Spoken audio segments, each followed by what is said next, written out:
All right, we're going to get this meeting called to order, and we're going to start with a flag salute. I pledge allegiance to the flag of the United States of America and to the republic for which it stands, one nation, under God, indivisible, with liberty and justice for all. All right. So I would accept a motion to approve our agenda. Move that we approve the agenda. Okay, any discussion on that? Okay, all those in favor of approving the agenda signify by saying aye. Aye. Those opposed? All right, agenda is approved. We're now going to accept public comment on our agenda items tonight. Kat, you signed in to speak with us tonight. Was that on agenda item or was that? Nope. Okay, so we'll move that to end of the meeting. Okay. So we will start with, is anybody else? Anything on the agenda? Okay. So board member comments, and we'll start with to the left tonight with Art. I have very little to bring up. It's been just a really busy month for me at work, so I haven't had a chance to do very much other than Builders Club. I have less than he to say. All right. Yeah, ever since our study session, I really don't have much to talk about either. So, go ahead. Well, I do. Oh, well, perfect. You can take all the time. I attended the Washington State Department of Transportation bypass meeting that they had at the hub, and it was very interesting, very well attended. Lots of community there that didn't really get to speak, but the, what is it called, the stakeholders committee did ask some questions that weren't answered completely, in my opinion, and I'm still not sure what they know and what their plan is, and I'm not sure they do either. So then I went to a soccer game for 12 and under and met with quite a few parents there who were asking about a variety of things connected to schools, and it was just fun to be able to have the answers and to talk to them, and it was a great game too, by the way. And then I attended the Boys and Girls Club grand opening, which was super attended down there. I don't know if you were there, Kat, but it was great. And what a great facility and such a nice way to deliver services to our teens after school. I was really impressed. And the special board meeting, we have a super admin team in our buildings who gave their improvement plan presentations that were ambitious and well thought out and serving kids in every special way. And I was really, really impressed. That's all I have. Oh, okay. Did you have something you wanted to go? I do, but I'll wait till after you since I already kind of forfeited. Mine's not long, and it's kind of not just here, but with being in business in Port Orchard, I have joined up with the Port Orchard Bay Street Association as a voting member, and we got to hear, I forgot his last name, the new superintendent for South Kitsap, Tim. What's his last name? Winter. Winter. There you go. Tim Winter. Yes, and when I saw him in the lineup before they even, I said that's the guy, and then they hired him, and it was like that's the guy, and then he got up and talked, and just hearing kind of what he was saying, I'm feeling really good for their district, and I just thought it would be nice for us to extend maybe just verbal, but a support of good thoughts coming your way as you build. Their goal is to be one of the top high schools or school district, one of the top 5 in the state, and that's a good goal. And it's they have a ways to go because there's a lot of rocky roads that they've had. They've had three superintendents, I think, in the last 2 or 3 in the last 3 years. So, but just listening to that, I told them that I was, who I was, but as a person, as a living over here, that I think that when we work together as communities, that we're successful. But I thought just giving our, we're behind you kind of thing would be kind of cool. I don't know if it's like just a verbal thing, but No problem. Passing on a welcome letter or whatever. That would be. I think that would be nice. I think he's wanting to stay 15 years and retire here. So I'm hoping good luck. Good things for them. So, yeah. I forgot, I attended, it was kind of in my professional world, but it really translates over here as well. I attended a Kitsap Strong meeting where they're implementing Handle with Care. I don't know if you are familiar with that. I know we were kind of in the process of trying to get that going here, and then some other personnel issues happened in another organization, but long story short, it's because of adverse childhood experiences and childhood trauma really linking behavioral issues at school and performance at school to what happens at home.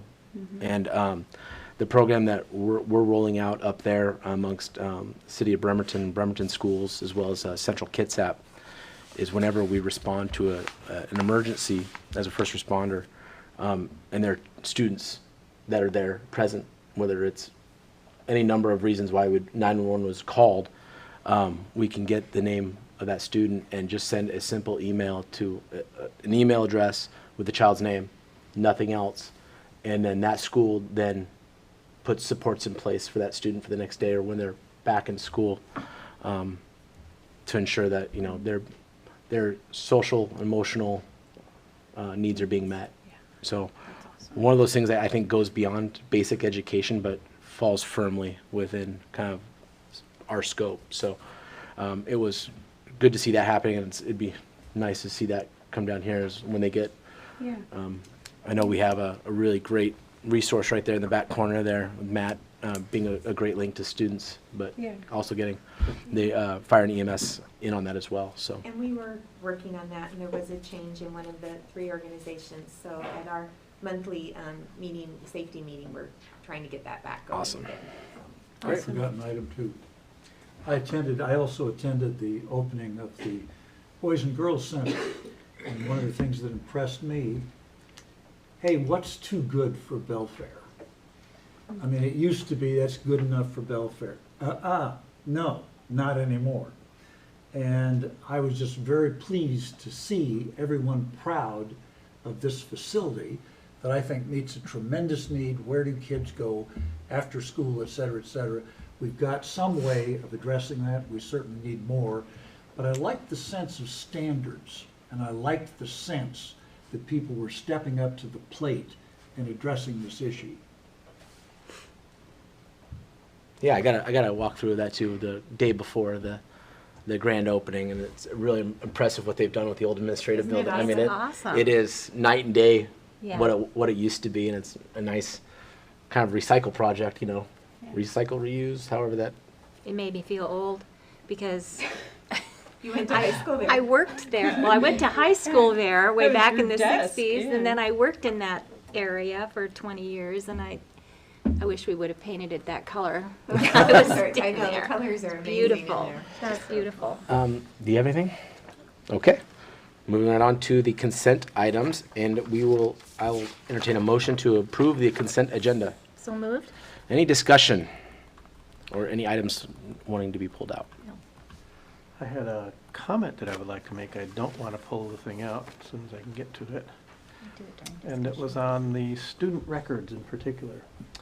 I noticed that the change that they were talking about really is dealing with making it easier or allowing records to go out to homeless kids much more freely than many other kids. And I don't have a problem with that, but I have a problem with the concept. It's really not that I have a problem with, but I suspect a lot of people are going to have a problem with the whole concept of somebody's getting something free and someone else isn't, in effect. And the whole issue of education and poverty, which is very greatly linked, is wrapped up in what happens here. And while I'm not opposed to doing this, I just picture, this doesn't solve any problems really. It just maybe puts a Band-Aid on something. And so I just wanted to point that out. That was it. Okay. And then I'd like to take the opportunity to thank people who donated to the school. This month seems to be a fairly Big donations. generous month with donations. I know we usually don't take the time just to thank those who have donated, but we do appreciate that. All right. All those in favor of approving or accepting the consent agenda signify by saying aye. Aye. Those opposed? Consent agenda passes. And moving on to item number three, which is the North Mason High School presentation by Mr. Chad Collins and Mr. Steve Hackett. You're up. And it looks like a It lot of looks other like people too. you brought guests. Yeah, probably gonna do it. So, I know the high school's on the agenda for this month to kind of highlight something we're doing at the school. And as you know, from our study session, we talked a lot about year 2 of our Abid implementation of our Abid program. And I didn't want to sit here and talk about Abid. I wanted some students to talk to you guys. Oh, great.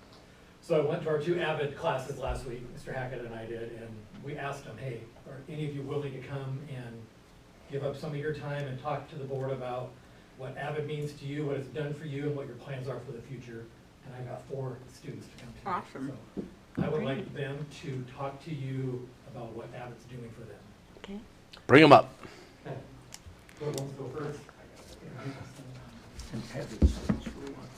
Well, let's ask. Okay. Yeah, there should be a green light, just stand, if you stand on the other side of it, or you could stand and face that way too, You want to face the crowd or do you want to face us? It's up to you. or do you want to stand to the side? Okay.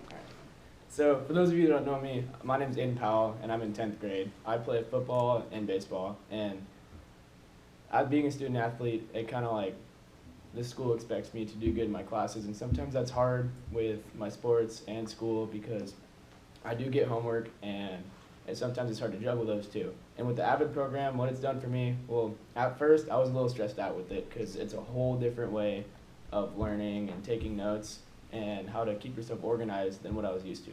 But when I found out how it works, it made it a lot easier for me to do well in school and keep on top of my notes.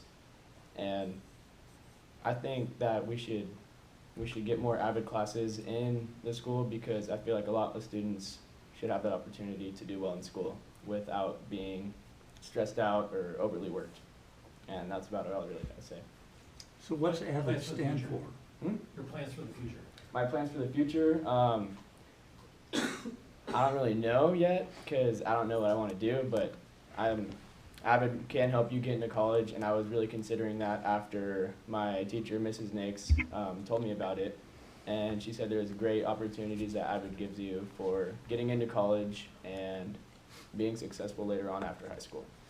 So that's all I got to say. So what's Abid stand for? Abid, ooh, Advancement via individual determination. Beg pardon? Advancement via individual determination. Thank you. What's the best part of the program? best part of the program is sometimes every Tuesdays and Thursdays we get together, and what we do is called tutorial request forms, and it's where we fill out a paper about our classes and whatever class we're struggling in at the time. We put it down and we put down our point of confusion on the paper, and then we get into groups of like, I'd say 3 to 7 kids, and we all talk about that subject and what we need to do to understand that subject better. And I think that's really helped me because it makes it so I don't have to take time out of my day and go to my teachers to ask them for that extra help, and I can just get it done in one class period, and that way it's easier for me to learn. Well, that's awesome. How many kids are in the class? My class, I think there's around 30 kids. I don't know about the junior class. Great. Thank you. You gonna win tomorrow night? I'm hoping so. Yes. Yes. All right, my name is Kyle Borseth. I'm a 10th grade Abid student, and I just want to come and talk about how Abid's helped me so far this year. So, when I first joined Abid, I thought it was going to be just this easy class that I could just go, sit and skip through it. And then Miss Nix introduced binder checks. I was like, oh no. And she went and she has us take notes in all our classes, and what's actually helped me because now I'm taking more notes. I have every note in one binder, and so if I need, oh, we have a test tomorrow, I take out my binder, flip it to a section, and I got all the notes that we've done in class, even if the teachers don't tell us to take notes. It's just all there for you and you're ready for it. or like Aiden was saying, those tutorials, they're really easy, or not easy, but they're helpful. And so I've been struggling with geometry lately and getting my homework done because I don't really understand some of the problems. And she puts us in a group of 7 kids who are all having problems with geometry, and we say our point of confusion. Like mine was how to find a area of a triangle, and we worked it over, and they just ask questions about how to get to the answer, but they won't tell you the answer. You have to determine that on your own. And it's actually helped me a lot. Like I found out how to find the area of a triangle today by Aiden. Cool. And it's just a really good class. My plans for the future, or I want to go to a 4-year university. But right now I don't know what college I'm really looking for. But the Abid classes is taking a trip to a college fair, I think in November. And I'm really going to go and explore my opportunities I have there. You guys have any Great. questions? No, how do you find the area of a triangle? Base times height divided by 2. Yay! Yeah, Good I job. remember. You're like, I really knew. I didn't know. Thank you. Yeah. Good job, Kyle. Thank you, Kyle.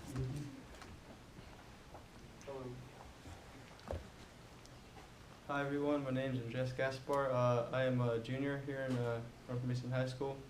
This is my 2nd year in Abid. It stands for Advancement via Individual Determination. It's a college readiness program designated to help students, get prepared for college and what they're going to do in the future. Abid for me in my first year was a lot like theirs. I saw my schedule, I saw Jeff Beavers, I was like, yes, week training. And then I see the classroom number, I get there, it's the old health classroom. I'm like, dang, it's gonna be boring. But on the first day, Mr. Beavers told us what it is, what's the point, and how hard he's gonna help us, reach our goals and reach Abid's goal in preparing us for college. Well, to be honest, in the beginning, I really didn't care. I was like, ooh, easy grades, everything like that. But once I started once the first one started, and math and all those other electives started to get hard, Abid was in there for me. It helped me a lot. One part in last year, I went to Guatemala for I think 3 months because my parents just wanted to. But I really didn't like that, but vacation's a vacation. But when I got back, Abid really helped me a lot. I had F's in every single class. Probably only took me 3 weeks, 2 weeks, I think 2 weeks, and I was back up to A's thanks to Abid. This year, it's been pretty easy. All my classes are pretty good, all A's, Nice. Just the way Abid is laid out, just the layout is a thing we should have in school for everyone. It's a thing that should be taught to everyone, not just a selection of students like me. We were just chosen out of the whole school. I think we should make it school-wide sooner because it helped me, and I hope it could help other students in the future too. Great. And that's what I got for Abid. Thank you. Thank you. Thank you. So you went back to Guatemala for 3 months, Yes, and now you're flunking all your classes. I was. And you came back, Yes. and 2 weeks later, Yeah, I was back to full A's. wow, Yeah, thanks to Abid. that's impressive. Wow, congratulations. Yeah, also, I forgot to mention, Cornell notes are really helpful. They should be in all classes. Cornell notes? Yes. Oh, good. Yes, they're really Okay, helpful. Thank you. thank you. Thank you. My name's Jasmine. I'm a junior, and this is my first year in Abid. And something about Abid that's really been helping me is my advisor, because he's really adamant about keeping us on track for our classes. So look at our grades, and if he sees we're struggling in a class, he'll ask us about it. And something I've really been struggling in is calculus, because it's a really hard class, and like we have to take our own notes because it's like a college level kind of thing, so you're not expected to get notes, you know, like you would in an easier class. And so when I told him about it, he told me like, you know, ways that I could like prompt my teacher to talk about things more. And I think that kind of thing is like valuable skills to have if you're going to college, because, you know, you don't just get everything handed to you like you would do in high school, middle school and stuff. And another thing is the note-taking process. It's really helpful also because it teaches you how to take notes. And I think the Cornell notes are really good because they make you, well, they don't make you, but you know, you have to go over them again and you have to summarize and ask questions, and that's really helpful. And another thing is the way that we do our binders. So like they said, we have binder checks. And I'm honestly not a huge fan of binders. I like just keeping everything in like notebooks for each class. But the binders help you keep everything organized so that you have them like in order and you can just flip right to what you need. Or like, you know, when you're looking at notes or when you need an assignment. So like organization, that's a really big thing too. And overall, it's just helped me get my grades back up because 10th grade, I like kind of dropped the ball. So junior year, I'm like trying to get back on track, and I have a lot of AP courses. So Abid's kind of helped me stay on track with all of that. And my plans for after high school right now, I'm going to go into the military and then maybe go to college afterwards. But depending on what I do, I might just get a bunch of scholarships because as I've talked to my teachers, I'm in honor society and stuff, so that gives me more opportunities for scholarships also. And my calculus teacher said I could probably get a lot of scholarships based on my situation at home because I live with my grandma. And so it just really depends on what I do. So yeah, that's what I was doing for me. Do you guys have any questions? Jasmine, if you had taken this class in 9th grade, how would that have changed your high school experience? In 10th grade, I had pre-calc, so it was a pretty hard class because, you know, I'm a 10th grader in pre-calc. And I feel like if I had like that extra crutch of support, maybe I would have gotten, because that was a big thing I struggled with too, was calculus. And I also had AP classes last year too. So like if I had been better about taking notes and stuff, I probably would have had better grades then. Because 9th grade, you know, I was all good. But it was really 10th grade, it's just bad. Yeah, okay. Jennifer, you kind of already did this, but could you kind of explain what Cornell notes, how they work to the board? Because I don't, yeah. So we'll have 2 columns. There's a smaller column for your questions, and then a bigger column just for your notes. And then on the bottom, you'll have a place to do your summary, and then you can use the back side if you need more room for notes. But you'll take notes in the big column, and you'll ask questions as you go along. And then usually, like after you take notes, like maybe 10 minutes after, you'll summarize them. And there's like it's like 10, 24, 7 rule. It's like 10 minutes later, you'll read over them again. Then the next day you'll read over them again, and then 7 days later you'll read over them again. And it helps you retain a lot more of the stuff you read. So that's Do you find the quality of your notes as to, you know, maybe what triggers you to make a note on a specific topic or a specific phrase or segment of whatever you're reading or learning is improved versus maybe what you did before? What I did before was just like jot down every single thing the teacher said. Okay. Which, you know, is really hard because teachers talk fast. And for Cornell notes, it's kind of easier because sometimes they'll like tell you like, you know, you should write this down. And so you'll write down like more important things. And then if you have questions on other things they've said, you can just write it down. Okay. And then like anything else, you could just write down later. So what I'm hearing is that this is a team effort to be successful with your peers, and then you have your accountability partner, which is your advisor, that kind of does checks, but kind of leaves you guys to work together to understand these things. Do you think that it's better to understand it with your peers than asking your teacher, or is that do you think that helps you more? I think people talking with their friends is a lot easier than asking a teacher questions. Because personally, I don't really like asking teachers questions. Like, I just don't like it.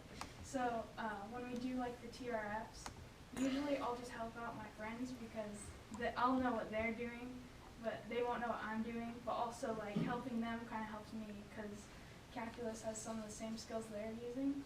And so, like, I'll get to help them out. Because usually what Mr. Beavers does is he'll, like, put us into subjects. So, like, if you're struggling in math, he'll go into a group, in history, you know. And so it's a lot easier just for everyone to sit around in a group and talk to each other as opposed to, like, raising your hand during class, stopping the whole class to ask a question, especially if you think it's a dumb question. There are no very dumb cool. questions. I love that. There are no, yeah. I love Thank that. It takes the stress out of it. Mm-hmm. It's cool. Thank you, Jasmine. Is Avid for everybody? I think it should be for everyone. I thought it was kind of weird that we only had 2 classes when it's like such an important thing that everyone could use. Because I know there's people that are struggling a lot more than I am that could really use it. This Thank is you. only at high school level?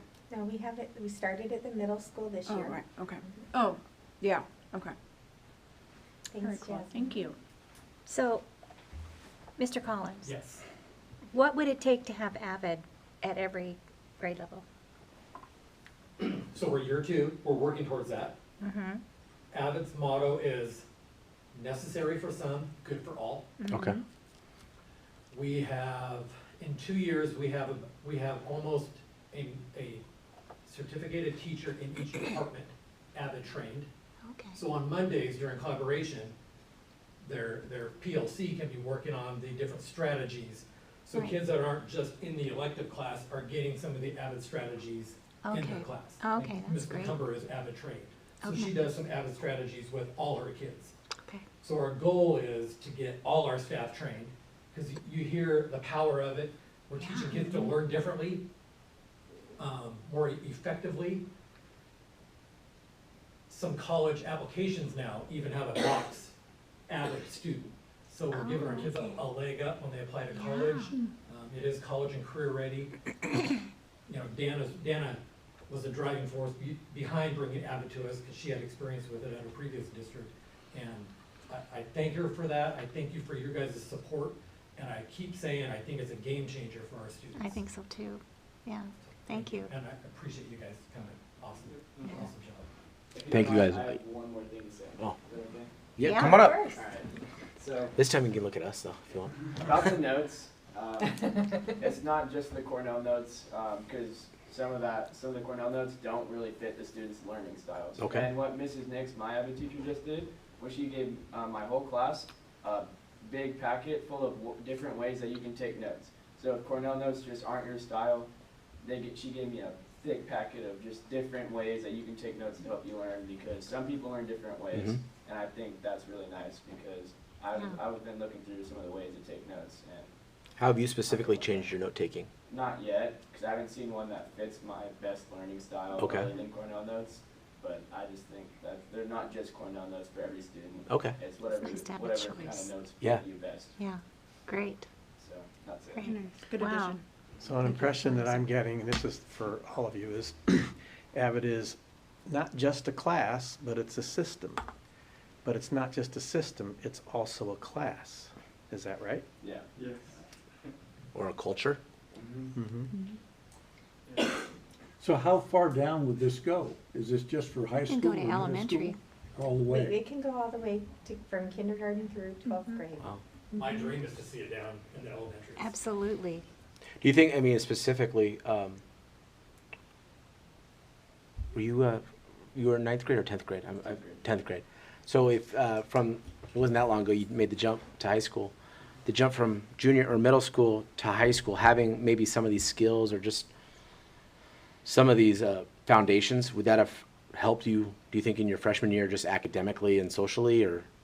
Especially academically. Okay. Because from middle school to high school, it's a big change. You got a lot more classes and a lot more, well, not classes, but a lot more work to do, and you have the same amount of time to do it. And so if I had Avid in middle school, it would have definitely helped me keep my grades better, and I would have succeeded more.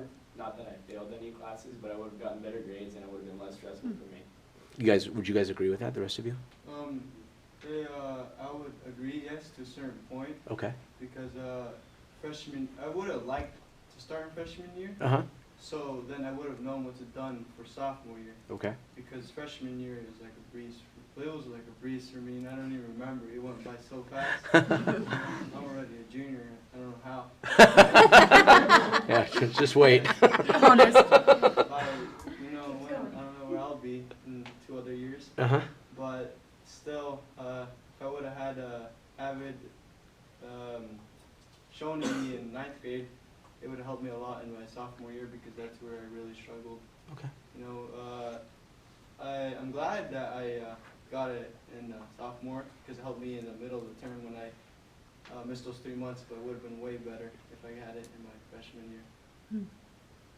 Is it motivation, or is it community, or some kind of combination? I'm trying to look for what is the genius thing, the unique feature? It's more like a combination, because in high school, the 2 biggest things are, for me, are, you know, the learning part and friends and socializing with people.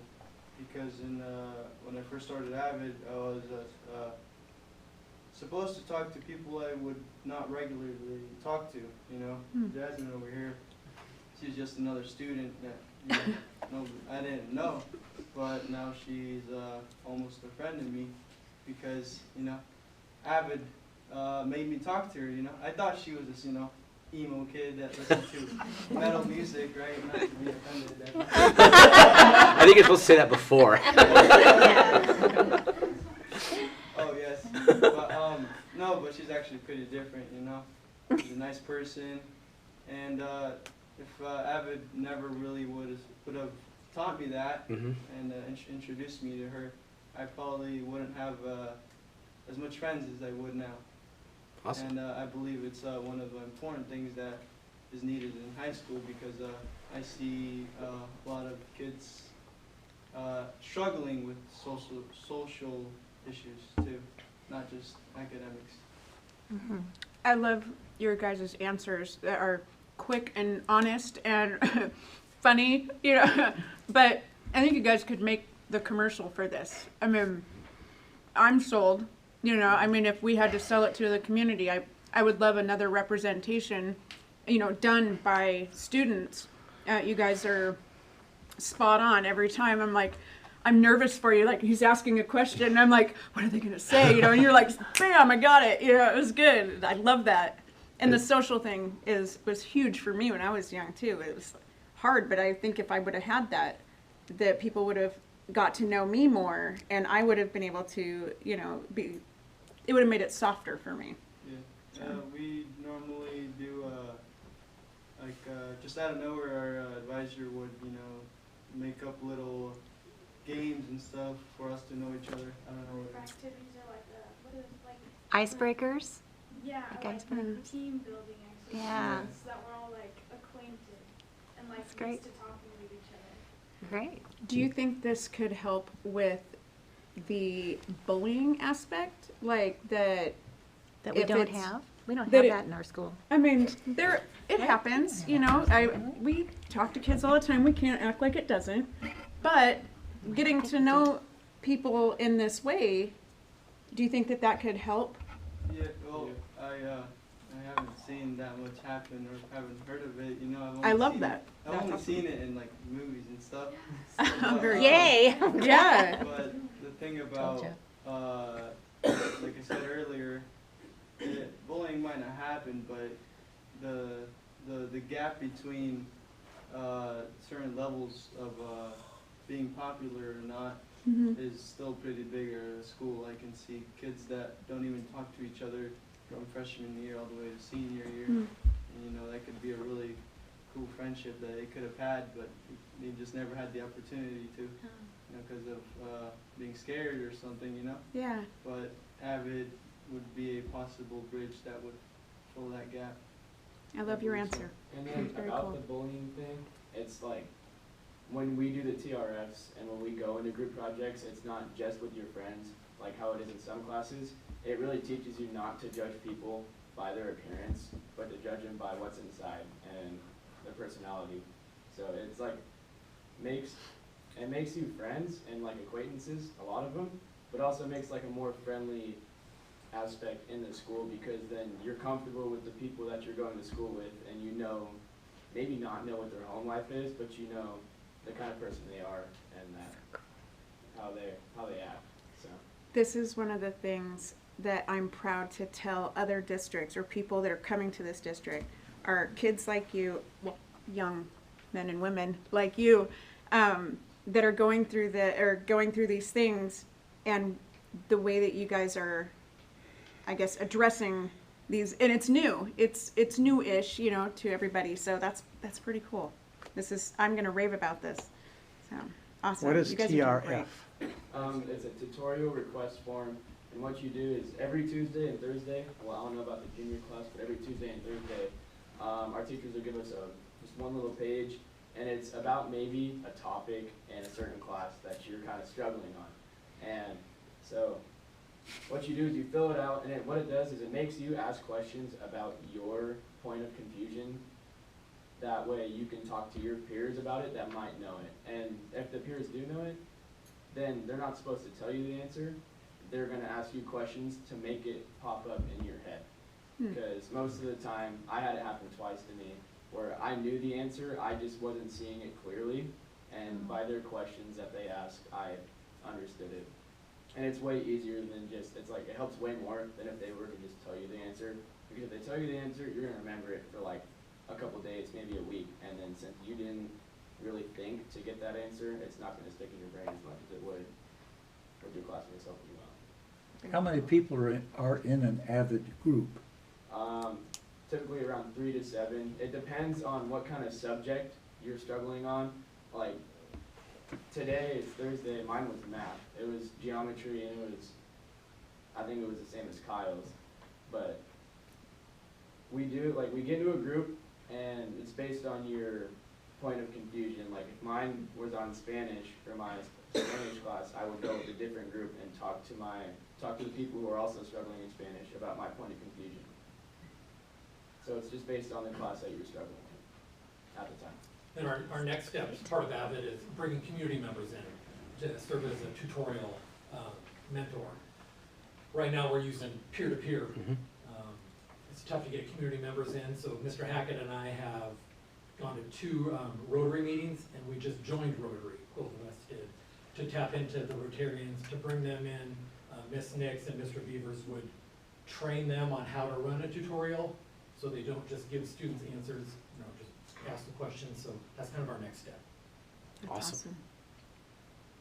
Seems to me it would do a lot of things that we're struggling with. It seems to me, so just tell me if I'm on target. This builds community and also teaches you how to be a student. Yes, Yeah, exactly. basically. And also teaches you to want to be a student. And it makes learning really fun, Yeah. because if you're in a classroom and you're getting lectured about a subject that might not be fun, or you just don't necessarily like, it's going to be harder for you to pay attention. And so with the Abid program, it really helps you get a deeper understanding of what subject you are learning at the time, and it makes you want to learn it, because I guess getting the right answer is really satisfying. And so, like when you get one right answer, you want to do another problem to get the right answer again. Do they have these in history and social science? Huh? They have these in history and social studies? Yeah, it's whatever topic you're struggling about. You fill out the TRF form, and you go into your groups with your peers, and you talk about it. So if you were to volunteer in a classroom as a community member, you wouldn't necessarily need to know the subject matter. You would just need to be able to You would facilitate the tutorial. Yeah. Okay. And you would be taught how to do that. Okay. There's like example questions you can ask, like, can you look at this in another way? Or Okay. they have like, like prompts or questions that you can ask. There's certain levels of questions, like level 1 questions up to level 3 questions. And it's up to the leader of that tutorial to ask them, and then take common notes. Most likely it would be the tutors. Do you think it would make you more likely to ask a question in public? Yeah, Yeah. definitely, because when you're talking with your peers, you're really comfortable, and then you do that so often to the point where it just comes to your head, like if I have a question, I'm not going to feel uncomfortable asking it in front of a class, or to a teacher that I'm not necessarily bonding with. And it just make it easier to get your point out there, and that way your point of confusion can be addressed. So my colleagues and I spent some time last year listening to various groups of students. Usually it would begin like this. I think Kyle's been in some of those meetings. Yeah,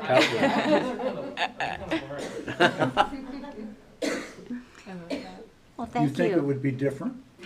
Yeah, If, definitely. I feel like if more students did Avid, they would know how to, like if you want to ask a question about the school, it doesn't just help the kids learn, it opens your, like, mindset of questions to ask. Like it gives you an example of what questions you could ask in different ways. Awesome. Very cool. Thank you guys. You guys are the best spokespeople we have for Yeah, these sort of programs. awesome. So Mr. Beavers is like a lot more passionate about it. He says it makes him like really excited to come to school. He's like really, That's cool. really into this program. That is cool. Awesome. that is great. Like Really? Avid, like, not gonna lie, my history class was pretty boring. Like, borderline, I almost fell asleep in it. How's history boring? Like, it was It's just history, boring. right? And I'm then shocked. When Miss Nick said we had to have notes from every class, I actually got like, oh, I gotta take notes. She's gonna be mad at me if I don't. And then I started taking notes, and then I realized how actually interesting like the 1800s and 1900s actually Yeah. were. Right? Like, I don't know if you knew this, but you know Henry Ford, Yeah, his original company was Cadillac, yeah, but they kicked him out. right. Yeah, like, I don't think I knew that. I would have never I knew did. that. Yeah, awesome. That is awesome. Well, I hope you meet, I hope I meet you in one of these constitutional groups when we have our, what's the official The name of it? senior, social studies, We the people. the civics. Yeah, Civics. I look forward to meeting you there.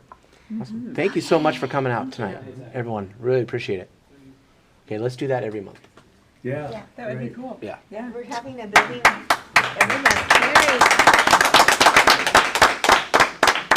All right, so now you get to follow up that presentation. Good luck. I know, wow. So we move to board development linkage with the superintendent's update. Yeah, and we're gonna, normally we start with, but I wanna do this really quick. We start with the budget thing, but I did wanna, I invited Kat to come to the meeting, and I don't want her to necessarily have to wait to the end of the meeting, and I think it fits in here because she has asked us to invite our teachers and students to participate in crafting the Belfair Bugle, which is going to be a community newspaper by the community, not by reporters, right? And she's particularly looking forward to getting to have kids who don't tell their stories all the time, like the kids we just heard from, telling their stories and sharing them with the community. So did you want to say anything else, Kat? Sure. Real quick? Yes, she does. Yeah, I will be brief. And that is true, because it is toot your own horn. And it's not bragging, it's not boasting, it is telling the story and getting it out there.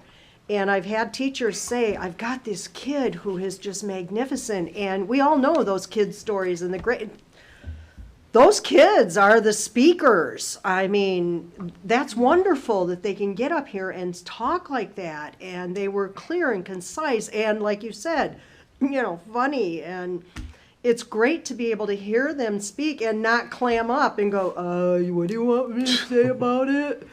So that's fabulous that that class has helped them grow and be comfortable, especially talking to you guys up here, you know, the judges and jury here.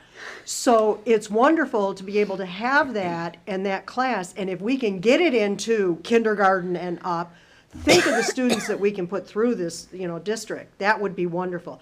So the paper, yes, we want it written by people of all ages, because we all have different perspectives, and we need to feed a paper. It is a living entity, so we need to feed it stories.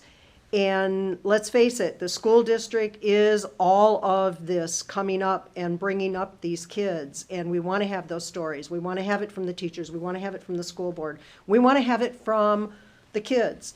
So we do want to feed that, and we want to have the stories. We want to have the news. We have been newsless out here for too long, and we are growing. 500 homes, 2 apartment complexes, 3 roundabouts, not just one, and everything else that is coming. It is time. We are ripe for a newspaper. So the Belfair Bugle, Toot Your Own Horn, the sneak preview will be the holiday edition, and then news like crazy beginning in January. So we have to have everything. We've got to have a comics. We've got to have a crossword puzzle. So everybody doing everything that a newspaper has, birth, death, wedding announcements, everything that you know a newspaper is supposed to have, we want it.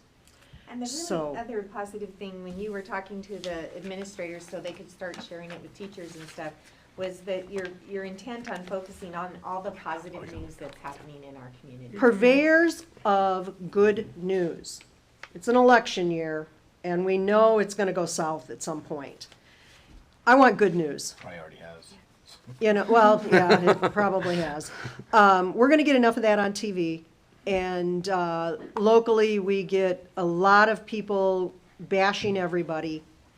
I want good news, and there is enough out there. Your neighborhoods have good deed doers. I want good news. And yes, there are the accidents and there are the nasty stuff, we know it. But we go to our police station and we go to the website from the sheriff to get that information. And we are going to be a monthly, and if the community demands it, we will go twice a month, and that's fine. But the story, once it is done, we will report it. And that way we will know all the details. And it's done, boom. Here are the details. Make up your mind. I'm not gonna tell you. I miss Walter Cronkite. However you say his name. He gave you the information, you make up your mind. I'm not going to give you my editorial of how I think you should believe. That's for you to make up your mind. Here are the details. Who, what, where, when, why, how much, how come. And then I've added a few caveats that you should. Make it appealing, make it unusual, make it interesting. The AEIOUs of it. And so write it, I'll print it. The internet takes care of Word, takes care of your spelling, so don't worry about it. So get it out there. The school is the largest employer of the area, so let's get it out there. Kids, I want stories from kids too. So these kids would be great. Advertise this. Please get this to your cohort. I want those stories. Tell us about this, because the community, there are people that will volunteer to be your tutorial, people. We need to know about these programs. And the only way to get that out there, the school news was great, but it only came out quarterly. We've got to get this out there monthly, because there are people that want to help. There are grandparents out there that want to help and donate time. We've got to know that you've got to have the background check. It's real simple. You go online, boom, you're done. In 2 days, you've got it. So let's get it. Awesome. And let people know. The only way to do it is to let people know. And if we have a local paper, we can do that. And it will be local. It is all of North Mason. And yes, I know that's, we all want to be Mason County, but I'm sorry, we're not. We're North Mason, and it is Bulldog Blue. Nice. I love You would that. have shot me if I hadn't kept Bulldog It's a Blue. rebirth of local news, maybe. Yes, Yeah. and keep it that way. I've told people, tar and feather me if I sell it. My selling price is $15 million with a contract that you have to stay local for 15 years. If anybody wants to buy it for that price, I am ridiculous. It's crazy. But in business, you have to be a little crazy sometimes to get it done. I think that brings unity to our community by putting the positive out, and I think you're the perfect person to do it. Thanks, Kat. Thank you. Thank So you. if I wanted to send in an article or something like that, or a letter, whatever it is, I would send it to www.belfairbugle.com? Info@belfairbugle.com. That one. It is, Facebook is open, so like us at Facebook. The website will not be open until the paper actually publishes. Okay. I Because have we're a business card I can get you too. Oh, I have business It's on the cards. back of this. Oh, we got one, right? Oh, yeah, it's right on the Yeah, paper. there's one inside. I handed Got it it. to you. Yeah, I have 1,000 made up, I'm down to 250. Thanks, Get Kat. them out. Awesome. Awesome. Thank you, Kat. Thank you. Yep, and tell everybody you know, because that's the way it has to go. Okay. We've got to get it. Thank Awesome. you. Ashley, you're up. Okay, so, I'm gonna make this quick because everything I'm gonna present is gonna change anyways, because sorry, you guys, financial statements are due on the 25th. We're an accrual-based school district, which means journal entries post and it changes our numbers, okay? So. I love the honesty, though. Yeah. I'm gonna start, that's transparent, right? Transparency. We're a transparent district. So, re-reporting August numbers because again, with the work with the financial statements, August numbers have changed. I'm not gonna go into a bunch of detail over all the numbers. The biggest thing I'm gonna point out is gonna be on slide number 3, and it's gonna show you where our fund balance currently is for August. It has changed. These reports were printed on the 10th. Between the 10th and now, we've already done another 30-something journal entries that have adjusted these numbers accordingly. But right now, we're just over $2 million ending fund balance. I'm projected to be right at about 2.2, which is what I budgeted to be at, which is where we need to be at. So that's what we're working on right now. So, Good work. yeah. Yes, thank you. So, we had a lot of state mandated changes to how the financial statements were supposed to be prepared for 18-19, which has required 300 plus journal entries this year that were not required in previous years. So that's been interesting. Do you guys have any questions from looking over August data? I'm going to present one more set of August data during the November meeting, which will be when we present what our actual financial statements look like, what's our ending fund balance and everything. And that's going to be kind of the closeout of That's the closeout. All right. My books will be closed. That's fine, yeah. Okay, so there will not be any changes after that. So that's going to be on August. So now September. September's, again, extremely tricky to report on because when you're adjusting August numbers, you're adjusting them because you're pulling from September. Okay, so September's numbers are also changing. Normally you see a dashboard that's prepared with my Forecast 5 software every single month. You're not going to see a September dashboard because all of my numbers are changing for 18-19, which means I can't get the company the numbers for 19-20 because they haven't been solidified for 18-19. So what I have done, you have your budget status report and you have your little 2-page document that we're used to seeing. We're going to go through the other funds first. Your capital projects, we're currently just sitting over $2.3 million in capital projects. We have multiple capital projects right now starting to ramp up all at the exact same time. You're going to see this number jump up $1 million next month due to the transfer from the debt service fund of those state forest money. And then you're going to start seeing a lot of invoices come through for, I think we have 4 or 5 capital projects that are currently in the works right now with, we're talking active payments. Debt service, we're currently at $2.7 million. Again, you're going to see that drop when I do the transfer. ASB, we're at $415,000. Transportation vehicle fund, we're currently at $174,000. I know that I told you guys that I would not come to the board and request a budget extension this year and that we had done as much planning possible with the budget processes. We found out that our ladder bus, Ladder incident? Oh. the bus was totaled. Which means we get a new bus, okay? But Which you need means a budget we get a extension. budget Exactly. extension. It's the exact same issue we ran into last year. Duly noted on the annual eval. I know. Sorry, I could not. She's throwing these I did, ladders I on the back of the know. truck. I did not actively predict the future, especially the fact that we had 3 bus accidents within the course of a month. Yeah, that is We're gonna true. But who's counting? her into Yeah, these not much. I accidents, think right? total we're gonna be, it's about $200,000 worth of bus damage repairs that the insurance company's paying out, and then we also had the lightning strike at Belfair Elementary, which was another $150,000 in damage. I'm playing really nice with our insurance company right now and just crossing our fingers that they don't drop us. We're definitely getting our money's worth at this Costing point. us much less than other people. This are is right true. now. This is true. So, but, so that's sort of where we are. So transportation vehicle fund, you're going to see it increase momentarily, then you're going to see it drop again. But I will be coming to you guys within the next month or two with a budget extension proposal so that we can purchase this new bus. Big buses are averaging, what, 130, 140? That's a huge increase. Okay, $160,000 for a big bus nowadays. So, And then we are getting it reimbursed. correct. Yep, the bus, and we have new bus replacement. So the insurance company pays, this was a bus that the current salvage value is $2,000, and we get a $160,000 bus in its place. So there's there's sort of the silver lining. So we'll be seeing that fund sort of go through a bunch of changes over the next few months. Now, the exciting thing to report, I don't know if you guys recall last month where I had showed you our enrollment status for September of the prior year and September of the current year, and I told you that last year the difference between September and October had been 100 FTE increase.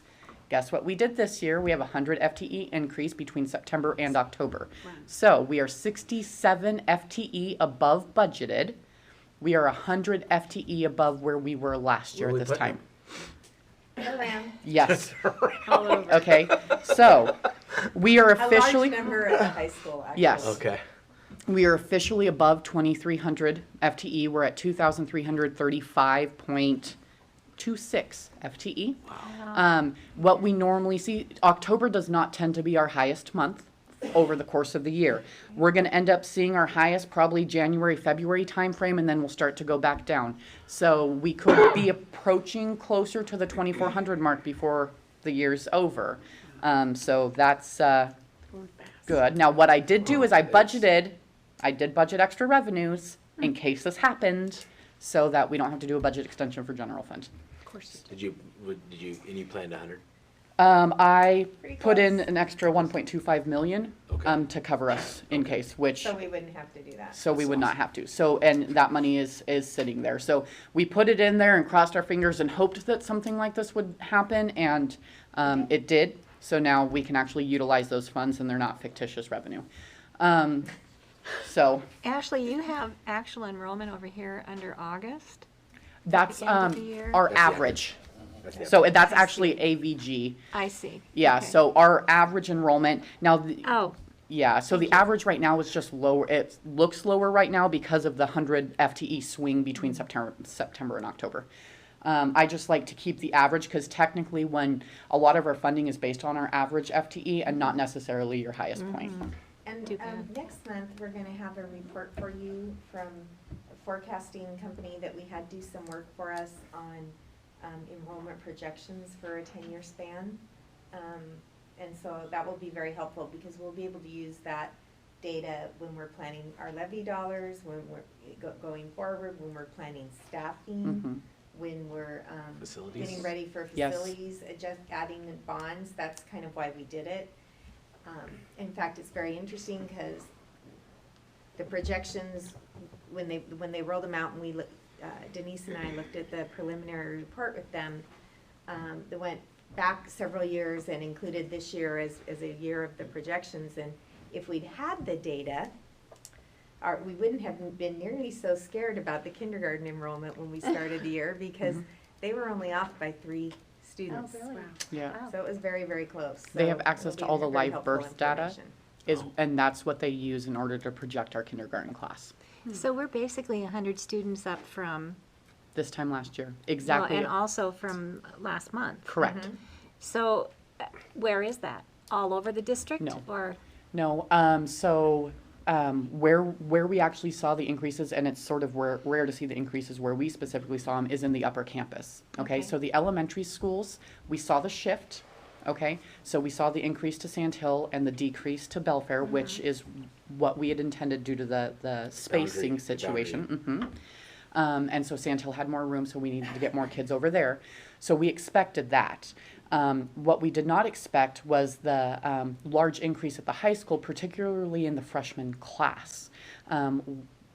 That was not exactly expected, and it's very hard to plan for those type of things because you don't have a lot of data that will be able to support that. And those were numbers beyond our usual, getting the Great View kids and the kids we get from Pioneer and. are they transfers? Some of them are.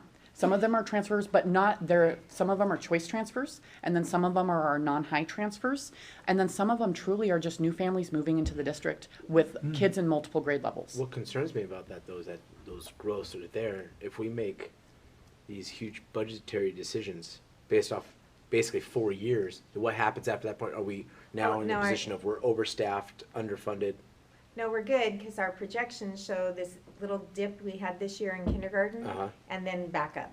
Okay. So Yeah. that, This is an so anomaly that's year. an anomaly, And okay. Yeah. if you take this year back to, this, for our Mm-hmm. district, the year these kids, this small group of kids was born was the year where the economy was hit the worst in our area. Okay, So that makes sense. tend to have fewer babies born when families are worried about money. And so it aligns with that really well. And then Yeah. they've done a really good job too, looking at our trends for out-of-district enrollment and kind of including that. And so there is a percentage that they've multiplied times the birth years to kind of get close to what we should expect. Okay.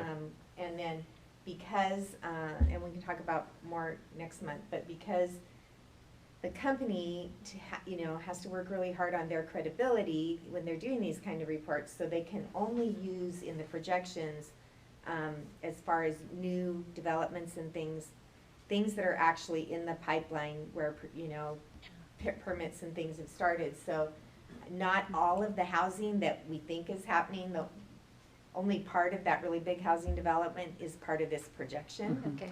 Because only part of it is in the pipeline so far. Okay. But what is nice is then they laid out the numbers, so we can now apply these percentages per home that work for our community to any thing that we don't officially know about yet as we're adjusting our plans in the next few years. So it'll be really good data for the district to have and to use, and we'll talk about it next month. Well, and as a district, we've always been very conservative in our budget so that we don't overstaff, so we don't end up in those situations. And then you just turn around and you anticipate, okay, well, if we did increase by this amount, it would bring in this much extra revenue. Let's put that aside here over in this pot. So you're not going to budget your enrollment too high, because if you budget too high, then the state gives you a bunch of money September through December that you pay back come January. Yeah. So you do it a little bit more conservative. I can understand that if it was a 30 student, but 100's, I mean, This that's is huge. That's a significant number. Yep. When you're talking that much money that's coming into the state money, Yeah, it's no. easy to get away from you. Well, Yeah. it is, and many of our neighbors are seeing significant declines in their enrollment Correct. that they couldn't plan for any more than we could, this sudden jump at the high school. And unfortunately, what that means for them is in January, They're in trouble. they're in trouble. Correct. Yeah, so, and thankfully, we're not in that situation, and we were very conservative when it came to the budget to plan for the worst case scenario and hope for the best. And we got the best, which is good. And then it's just making sure that we really watch our spending now through December, and then in January, they'll redo all of the apportionment and they'll start back paying us. So, so that's that's what we're looking at for enrollment. Now for September's numbers, I'm just gonna point out two numbers, and it's gonna be gross figures. So our gross revenues and our gross expenditures for the month of September.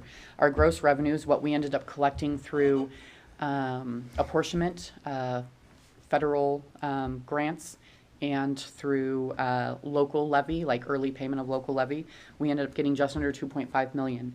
Now, if you go down to expenditures, you can see that we had just over $3 million in expenditures. I don't want that to alarm you. The reason why you see that $3 million mark is because in an accrual-based school district, you have these items called prepaid expenses.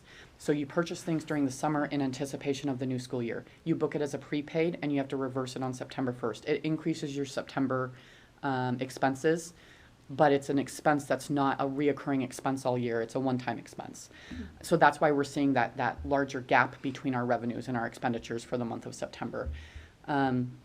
Also, September, because of the legislative change with apportionment percentages, is a lower collection month for the amount of apportionment that you end up collecting.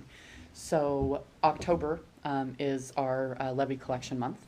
So I'm expecting about $1.9 million in levy dollars, and then I'm expecting approximately $2.9 million in apportionment. So that will help put some capacity into our fund And that's balance. why we maintain a fund balance. Correct. Exactly. It's for those months where we dip like this. So do you guys have any questions about the update for August or for September? No. Okay. Thank you. Thank you. Lots of hard work. Yes.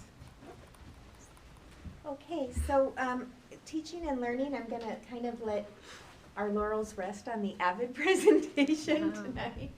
And also on the hard work that our building leaders did in our study session a couple weeks ago to talk about school improvement planning and the processes and all the hard work that our teachers and classified staff and administrators are in the middle of to create the most effective learning spaces they can for our kids. So since we've had those big conversations, I think I'm gonna move on for that from there for right now.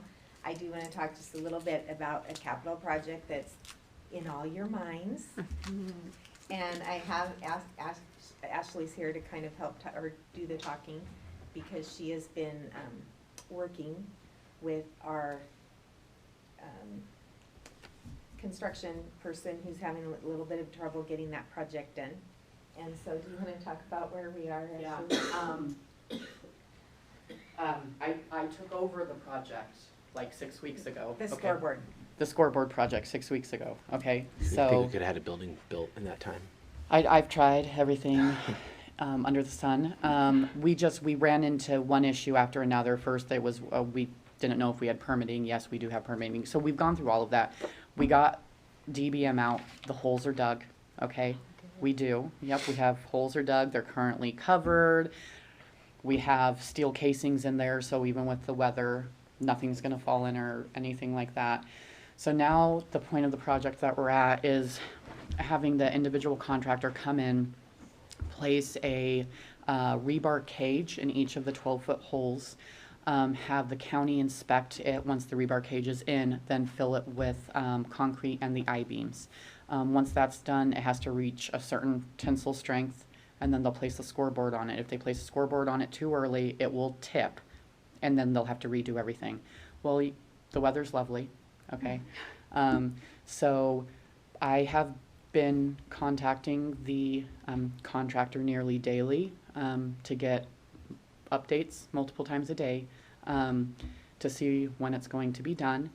Dana has been very vocal about when it needs to be done, and I'm trying to push this individual company as much as possible to try to get it done in that time frame. We're running into some complications because if the individual doesn't get it done in that time frame or says that they can't, then we end up with a project that's currently about $60,000 that we have to go out. We have to get 3 new quotes from 3 new contractors, and this is all during impending winter, okay? So I feel it's in our best interest to work with this contractor and get him on site and try to get this done as quickly as possible. Based upon the update I was given today, I've been told that the steel cages will be placed on Tuesday. They will be inspected Tuesday afternoon, or no, they will be inspected on Tuesday.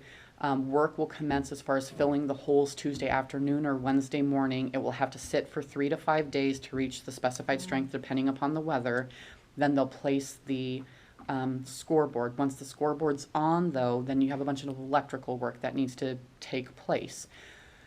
The goal is that the electrical work hopefully would take 1 to 2 days, which means we would have a functional and operational scoreboard by November 1st. If we get hit with torrential downpours or the concrete cannot reach that strength in time,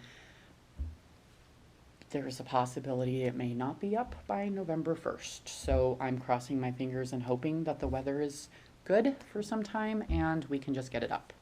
Because I'd love to just have that checkbox and be done with this one. So no chance of the homecoming game? Absolutely 0. So it apparently, here's what I was told. I was originally told that they had the steel cages. And Because- that they were gonna be putting them in this Tuesday. Yes, and then I was told that they were lost or misplaced or used on another project. Can we ensure we just don't hire this company ever again? Right? For sure. And maybe pass that information on to every school district Yeah, in the so state of Washington? then they didn't have them anymore, and so then they had to wait for the steel to be delivered, the rebar to be delivered, so that they could rebuild the cages to the specifications on the engineered drawings. And so now the steel was supposed to be delivered this last Tuesday, is what I was told. Then it just got pushed to this next Monday, so it will be delivered this Monday, but then they need a day to actually build it. I've been trying. I just know just from my own experience, that dealing with this is going to be much faster than starting from scratch. Yeah. So I'm trying. It's what it is. You're doing a good job. Okay. It's a frustrating situation. is. And Frustrating. But we should hopefully, we will have one by next football season. Yeah. well, It will and be there. at the same time, the building blocks or the Legos or whatever they are for the seating, the erector set, will be being delivered any day now too, and it will be starting to go up. So that's why you'll notice tomorrow night, I think that the construction fence has moved forward and the visitor seating has been moved into the end zone, Okay. because That's where they're it gonna needs to be be, yeah. building. Yeah. So that's capital projects. Thank you. You're up All next. right. My legislative report. So I made mention in our study session, I attended the Ledge Assembly. Thank you for allowing me to go. There was a lot of, the actual day of doing the issues, which John, you're very familiar with, but was actually, I thought, really good. I emailed all of you when we did our own 15 top priorities. I think it's up there. And I kind of compared it to what WASDA sent out with regards to, they tabulated all the responses from all the school districts that were present and made a top 15 list as well. My list I thought was pretty well not, other than maybe a few, were pretty equal in my book as to what's important. I think all these things are super important that need to be addressed at the state level.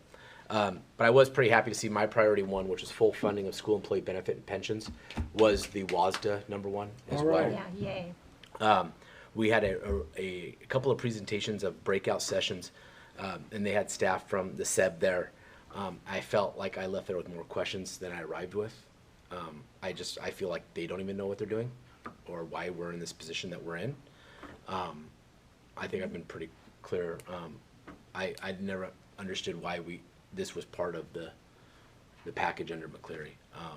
But until it's fixed, it's going to have an adverse effect on just about, I think it's every school district in the state of Washington. One of the issues that came up, which was my priority 5, the review or revision of prototypical school model funding and formula. This was actually an emergency proposal submitted by Yakima Public Schools. It was brought to us on the Friday. And so we actually had a breakout session about the prototypical school model. And what they did in this presentation was actually kind of flipped the numbers. Instead of, hey, you know, this many students provides, this employee, or I forgot how they had it, however the state presents it, but they flipped it around to how many students you have to actually provide this One position. person, yeah. And one of the most telling ones, a district needs 213,000 students to provide one psychologist to get funding for a psychologist under the prototypical school model. So it takes it by just reverting the numbers as to how many students you need for certain positions, you see the kind of the ridiculously of the prototypical school model. Obviously it passed. It was I listed it priority 5, but it could have just as easily been number 2. And for WASDA, they had a couple in there. So about 7 of my priorities made the top 15 of WASDA's, which about half. That's a Hall of Fame batting career. A couple of things that really create a lot of passionate discussion was their number 4, which is going back to a statewide salary schedule. I don't have it on here. I have it on mine. I apologize. But number 2 for WASDA was the prototypical school model revision review. For them, number 4 was a statewide salary schedule, and it really created a lot of discussion with regards to, there's a lot of school boards out there who had a lot of, Tumwater, for instance, had a strike. A lot of them had threats of strikes. And my fear or feeling of some of the discussion that happened was the school boards just went out of the business of negotiating. They just want the state to take over. And that was the debate was, well, who's the state? Who are we going to have do it? so that's part, that statewide salary schedule is part of a much bigger debate, and I'll say it with you guys in this building, if the legislature did one thing successfully, it was divide and conquer, with regards to McCleary. I think if we had been on this, if we would have been able to join forces, WASDA, superintendents, WEA, I think McCleary would have been a much different, but I think we all kind of have our own priorities, and this is what we get.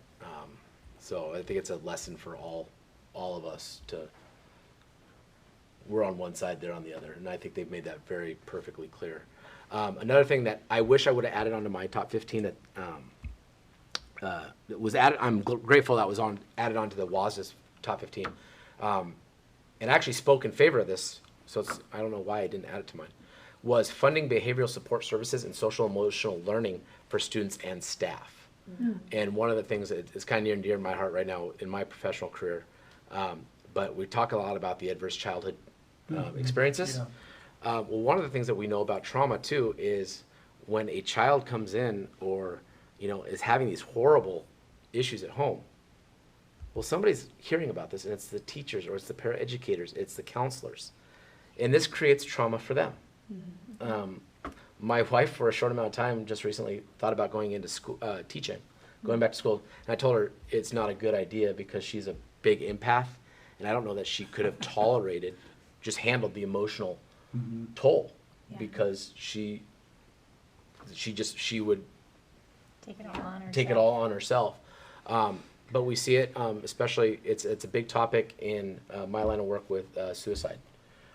It's just this building up of issues and issues and issues, and I mean, I don't think teachers, staff, paras are any different in that regard. And I think it's, if anything, it's even more devastating because you're seeing this every day. Yeah, and it's such a bulk of amount of children. Yeah, and probably, and maybe you guys can, is it probably the next year students come through, or when you rotate students out, it's probably same verse, you know, second verse, same as the first. You know, same issues, probably similar issues, just different names and different faces.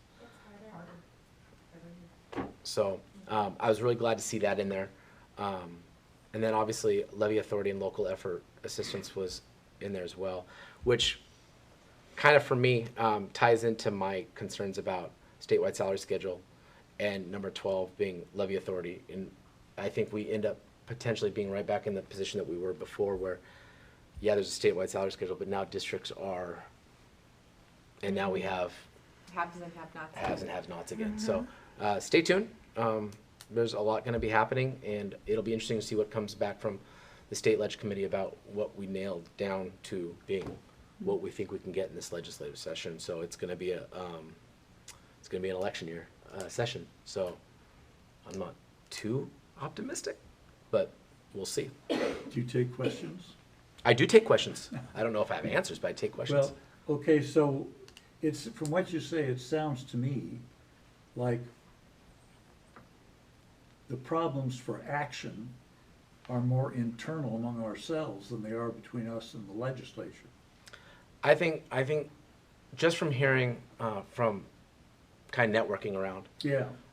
it really seems, I mean, you go from district to district and district, and they handle things so differently. Yeah.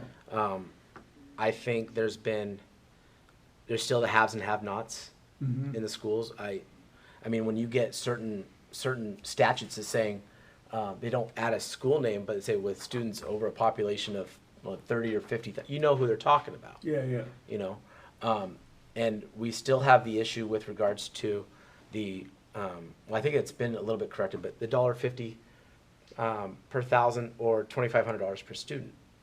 And I make the example on this one with regards to if you have us at, say, 2,300 students, and then you have a school district in King County with 2,300 students, they have a higher property value. So they're going to take $2,500 per student, which comes out to about roughly $6 million. Well, for us, we're going to take the dollar amount because that's lower, and you're talking about almost a $3 million gap. So once again, you have zip code inequity because it doesn't cost. And I use Riverview School District in Duval. because I know a person on that board. I'm like, it doesn't cost $3 million more to educate your 2,300 students than it does for us to, if anything, I'd make the argument it probably costs us more. So it's still a big mess. And obviously, since we're having the study sessions about how we need to fund 154 positions, it's obvious from basic education hasn't been fully funded yet. So what do we say to legislators when we have our day on the Hill? Is there, see, I'm trying to get a question for, is there something we want from them? Or is it something that we need to address among ourselves, an in-house issue about divisions within ourselves that make it difficult to legislate? Well, for us, I think for us, I think we're pretty united in regards to how we're funded. I don't think we have many discrepancies about where the money goes, I mean, I think we've made it pretty obvious, you know, classrooms, student focused, student centered. I think what we look for is with regards to these priorities that I think just having the discussions that I do with Dana, our meetings, listening to Ashley give her presentations. While I know that me personally as a individual board member, I'm making that transition slowly from being so number driven and data driven to understanding about what it means to actually educate a child and the child experiences and the root cause of what our challenges are. It's really hard for me to wrap my head around that. It's really hard to get to those root causes and really affect change those root causes without the resources to do it. Right. So I hope that answers that question. It looks like we're playing it by ear. Yeah. Well, I think the two things Craig mentioned on that priority list that I think we could agree with all of our bargaining units and my group and your group and every other group is they need to fund the benefits and the pensions for staff, and they need to change the prototypical model to match the needs of the schools and not the 1978 needs of the schools. Yeah, and I didn't even know that about that. Yeah. No joke. And that's mind-boggling why that's a thing. That was before I was born. No. Well, and before, you know, as in the initial stages of moving towards when they were first starting to talk about McCleary, there was a work group that put together a new funding model that better supported modern needs. And somehow that work got lost and didn't get included in the McCleary. I have yet to ask, and I've asked a lot of people. And it's funny some of the pushback I get, but I've asked everyone, have you seen what the prototypical school is? Which one is it? Is there a district out there that's the model? And it's funny, some districts well, they have to come up with something. Yeah, come up with something better than that. I would assume there's smart people in our legislature. I would assume. When you just said that you were not so focused on the numbers, but how to educate the child, I think that explains becoming a board member. Like, before you come onto the board, you have all the thoughts of what it means to be on the board and what you're going to do, you know, but then when you get here, you realize there's so much more to it, and it's building blocks, and you kind of just summed it up in those few words. But I know that the way I saw it before is we were kind of at this standstill, right? Before McCleary, everybody was holding their breath, what's going to happen? And so with going and seeing what you saw and listening to everybody, do you feel that there is movement happening forward? Do you think it's backwards? I mean, just movement in a good direction? I don't have great expectations for this year, mainly because from every person we've heard from, and we heard from the WASA, we heard from our own legislative people, the legislators are sick of tired of talking about McCleary. They're tired of it. They solved it. And for argument's sake, on the actual lawsuit, they did. Yeah. They've, Sure. that's what the Supreme Court said you had to do, they did. But what it is, just it opened Pandora's box to all these other things, and it just realized how intertwined, interconnected, and interdependent everything is. Yeah. So with regards to movement, I think with SEB, I think that can happen. I think, I don't see the prototypical school model being hit this year. Yeah. but the fact that it's that high on their priority list, I think it'll stay there for a while. And I think some of these other things, the trauma-informed practices supports, I think these are sort of the soft costs Yeah. around that's not directly tied to basic education, that we can say, yeah, okay, yeah, thank you, we appreciate it, but here are some other things that we have, you know, and the research is there, without saying, you know, it's tied to basic education without being tied to basic education. And it's building safer schools with the social emotional and them Yeah. focusing on that. It's Yeah, and that's focusing. also in there too, the comprehensive school safety. Some of these were really vague.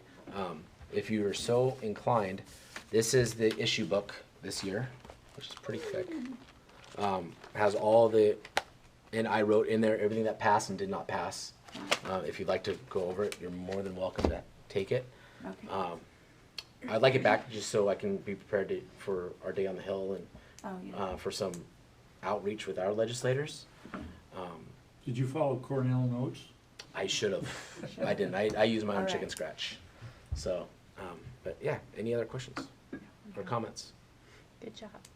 Thank you. Yeah, Thank you. very good job, thank you. All right. Now that my report is done. Thank you. Community linkage planning and message of the month. Linkage responses.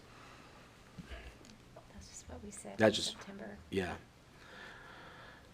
Do we have a message of the month? December. Our Yeah, yours message of the truly month? yours truly needs a message I haven't got for October. Oh, yeah. I think we could talk about the Avid program and how the tutors would be welcome to talk to Awesome. the, And I think Chad would give Principals. you tons of information. yeah. Okay, I'll get And ahold of Luke Chad. now, Luke is looking, the Or- and assistant Lucas, principal they're at the doing it middle at the middle school. too. They're doing it at the middle school, and he's looking for tutors and mentors. So maybe talk to both of them. Okay. Okay, well, that's settled. All right, moving on to number 5, assurance of organizational performance and policy review. And we're going to look at ER 13, which was the Mandatory policy. mandatory policies. I move that we find the superintendent in compliance with mandatory policies, ER 13. Okay.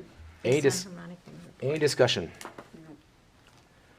Well, I'm really pleased that we do see all of the policies that have been required by legislation typically that are kind of outside of our purview because of policy governance. Those are operational and delegated to the superintendent. But I appreciate being aware of those policies and seeing how they might impact the buildings and the administrators in carrying out their responsibilities.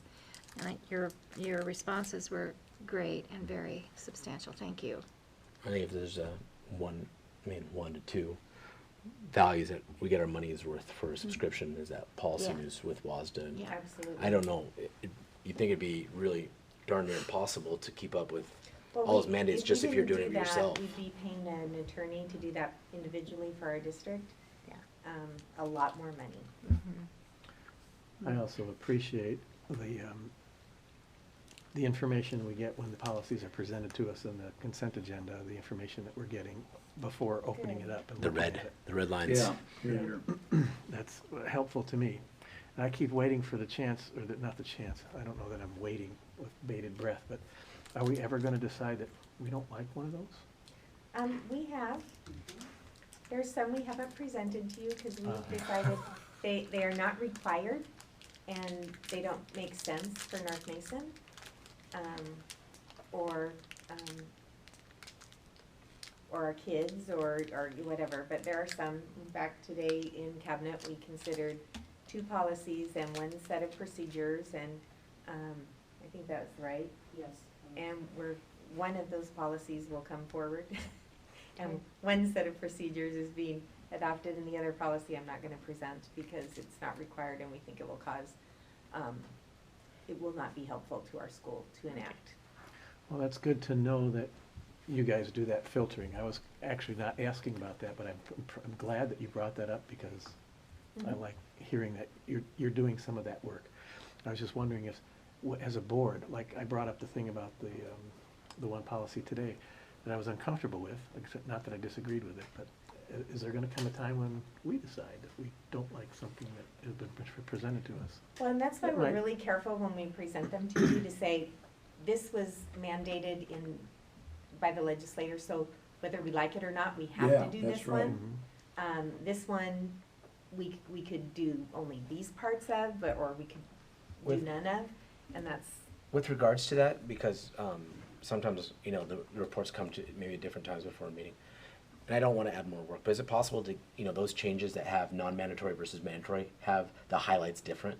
So we know we that, could tell you that. okay, this is We can- discretionary on our part versus, you know, we have to follow this. 'cause yeah, it's- if there's a policy where Yeah. it has both required and Yeah. non-required language, we could do them in two different colors. That would be great, at least for me, that's the way I can pick that up.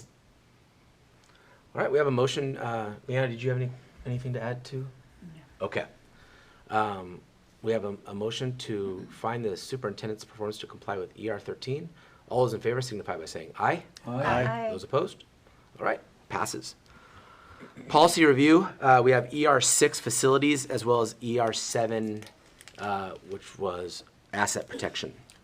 Do We discussed those last month, I think. any changes that we'd like to make? All right. Moving on to adjournment. Good of the order. I'll start down this way tonight. Do you have anything for good of the I order? think I've shared everything. Okay? Yep. Leanna? You're good? All right. Lauren? No? I don't have anything for the good. I'll be brief. Oh, I got one more thing. I'll be brief. We've been bouncing Thank back you and for forth. the forms, the linkage response documents, so now I'll be able to take them, like, when I Yeah. go to Kiwanis meeting or something, I can. And I think it's make a great to have presentation. them here in our board I packet do for too. people to read, so thank you guys for doing those. One other thing is I have to, it's kind of a humble brag. But Humble my brag. son made the middle school baseball team this year. It's the first ever 6th grade cohort, a part of the team. They just finished their last game yesterday, and they won 3 games, which is the first time they've won a game in like 2 years at the That's district awesome. level. So Nice. Oh, good. Progress. and I think great. there's good things to come. Good. That baseball actually was a wise. humble brag, good for you. It was a humble brag. It wasn't Must me be doing some it. Good parenting there, must be. Yeah. His mom Yeah. is amazing. So I anyway, have all a right. Question then. Yeah. Question for the superintendent. We started a few years ago, you started a few years ago, looking for past graduates of distinction. Yes. And what's happened to that? Well, we didn't get any last year. We're still looking for them, but we need people to nominate people. Because I could have nominated people, but I Well, didn't know I We should can or take how to. nominees now for this, All right. this year, and we'd be happy to honor them. I mean, we really do like to have those examples for our kids, and what's possible in the future, and I think, you know, we'd like to be able to do that, so. Great, good. So it's still a viable thing, it just, Mhm. it didn't happen this year. Yeah. Okay. All right, and Leanna, you have the assessment, the board Yes. assessment. And we have it up on the board there, and this is where we assess our meeting, and it was a very fun-filled, packed full of awesome information, and that we got to learn what's actually happening from the youth that is actually experiencing this and making it all happen. So it was a planned to focus on the real work of the board, and the board followed its agenda and did not follow itself to get sidetracked. I wouldn't call our talking sidetracked. I think we talked about these things well.